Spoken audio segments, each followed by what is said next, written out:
And this is Mount Vesuvius.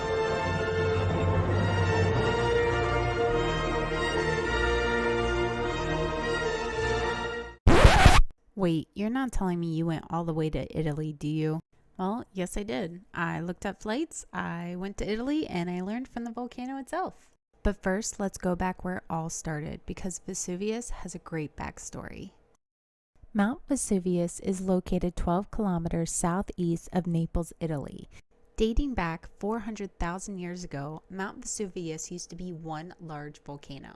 Created by convergence on a subduction zone on the African and Eurasian plates descending beneath Italy, Vesuvius is at a cross-section on the western coast of Italy. Vesuvius is a composite stratovolcano made up of pyroclastic, lava flows, and debris from lahars that accumulated to form the volcanic cone. After the eruption in 79 AD, Vesuvius was separated by a depression called Valle del Gigante, creating Vesuvius and the Somma Caldera. For a long while, Pompeii was lost. In 1710, when digging a well for water in Herculaneum, a worker accidentally bumped into a block of finely polished marble, discovering what Vesuvius did to what is now known as Pompeii.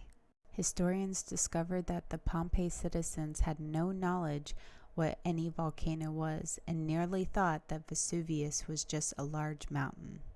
The Garden of Fugitives, located by the Colosseum, showed 13 victims, both adults and children, trying to reach their way out of the Nocera Gate running above a layer of pumice stones. They had already reached above a height of 3.5 meters. Once the pyroclastic flow arrived, it was fatal. So here at Vesuvius, you can take up to 11 different trails. This one is the main trail that'll take you up to the crater.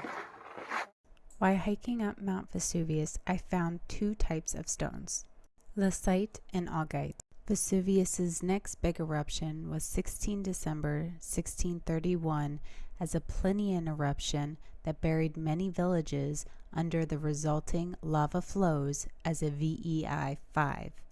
By the end of November, shepherds went to the top and noticed the bottom of the crater had risen, indicating swelling of the ground inside the cone due to magma. The shepherds noticed that the ground continuously shook, and in some wells the levels rose and others were missing or cloudy due to an increase of magma. On December 10th, villagers began to hear noises in the mountains, but with beliefs in spirits, this kept them up at night. By December 15th and 16th, the quakes progressed due to the fracturing of the Gran Cono. By midnight, flashes were noticed indicating the opening phase with pyroclastic material. Each eruption diminished the previous existing structure. This leads to our most current eruption in March of 1944, which led to fatalities to a nearby base with a VEI of 3.